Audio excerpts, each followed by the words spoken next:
But Pat wants nothing to do with them. He'll not be seen in their ads this summer.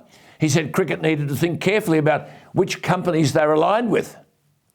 I think an outfit that keeps the lights on would be supported by all Australians. The risk that Patrick Cummins faces is that this overt branding of some companies is turning people away from cricket. It would be a sad day if the same people were turned away from Pat Cummins, the person. He's a man of special quality. He has today denied that he pressured Cricket Australia to end its $40 million sponsorship with Alinta, but confirmed that he did speak to Cricket Australia's Chief Executive, Nick Hockley, with ethical objections to Alinta's contract, presumably because of their carbon dioxide emissions. Cricket Australia then confirmed its sponsorship deal with Alinta would only be extended for one more season. As Pat said, quote, "I think the most obvious front-of-mind things you can see is who we partner with. So I hope that when we think of who we want to align with, who we want to invite into being part of cricket, I hope climate is a real priority."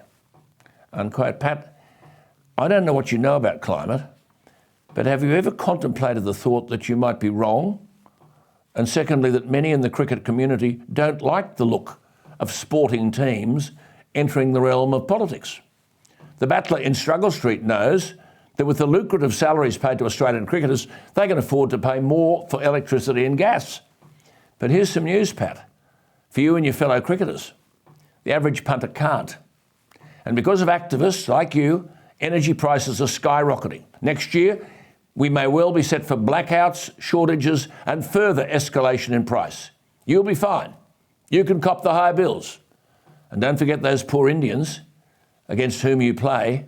Their families want our cheap, clean Australian coal so their kids can do their homework at night and don't have to choke on fumes while their dinner's cooking. Pat, you know me, I'm old school. It's the job of sportsmen and women to play sport. My view is that sport will be ruined if it becomes a platform for the woke and for entering the culture wars. If a sportsman or sportswoman wants to join the political battle over things like climate, do what the rugby player David Pocock has done. Find a seat in the parliament and advocate from there.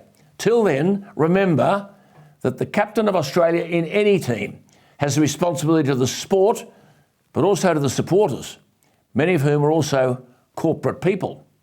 Alienate them because of some uninformed ideological position, which might involve embracing nonsense, and the likely damage to sport may well put playing futures at risk. Pat, you have to be careful, as does netball, not to bite the hand that feeds you.